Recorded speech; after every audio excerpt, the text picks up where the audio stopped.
అన్నమయ్య జిల్లా కోడూరు నియోజకవర్గం పుల్లంపేట మండలంలోని జాగువారుపల్లి పొలాల వద్ద భారీ ఎత్తున రేషన్ బియ్యం అక్రమ రవాణా చేస్తూ పట్టుబడింది. పీడీఎస్ ద్వారా ప్రజలకు ఉచితంగా సరఫరా చేయాల్సిన 309 బస్తాల బియ్యాన్ని కర్ణాటక రాష్ట్రానికి తరలిస్తుండగా అధికారులకు సమాచారం అందడంతో తహసీల్దార్ వి పుల్లారెడ్డి పర్యవేక్షణలో జాగువారుపల్లి వీఆర్ఓ నరసింహులు, కోడూరు వీఆర్ఓ శ్రీనివాసరావు కలిసి కర్ణాటక రిజిస్ట్రేషన్ నంబర్ కలిగిన 3519 లారీని అడ్డగించి తనిఖీ చేశారు. తనిఖీలో బియ్యం బస్తాలు బయటపడడంతో వెంటనే స్వాధీనం చేసుకున్నారు. అనంతరం స్వాధీనం చేసుకున్న బస్తాలను రాజంపేట స్టాక్ పాయింట్ గోదాంలో జమ చేసి పూర్తి వివరాలను రాజంపేట జాయింట్ కలెక్టర్కు నివేదించారు.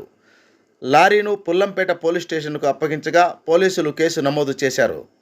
తహసీల్దార్ పుల్లారెడ్డి మాట్లాడుతూ ఈ తరహా అక్రమ రవాణాలు తరచుగా జరుగుతున్నాయని, అధికారులు మరింత కట్టుదిట్టమైన చర్యలు తీసుకోవాలని, ప్రజా పంపిణీ ధాన్యం అక్రమ రవాణా చేయడం చట్టవిరుద్ధమని, ఈ బియ్యం పేదలకు కేటాయించబడిందని, అక్రమ రవాణా వెనుకున్న వ్యక్తులను గుర్తించేందుకు దర్యాప్తు కొనసాగుతుందని, ఇటువంటి ఘటనలు మళ్లీ జరగకుండా కఠిన చర్యలు తీసుకుంటామని హెచ్చరించారు.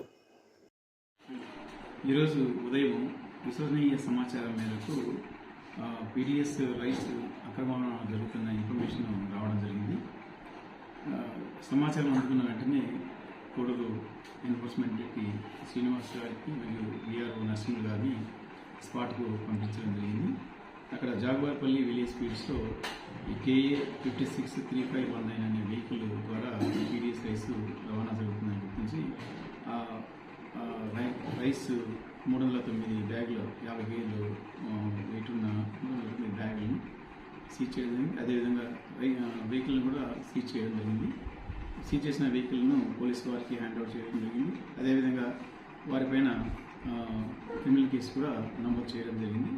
అదేవిధంగా సీజ్ చేయన పీడీఎస్ రైస్ను మండల స్టాక్ పాయింట్లో భద్రపరిచి తదుపరి ఉత్తర్వుల కోసం జాయింట్ కలెక్టర్ వారికి నివేదిక పంపడం జరిగింది.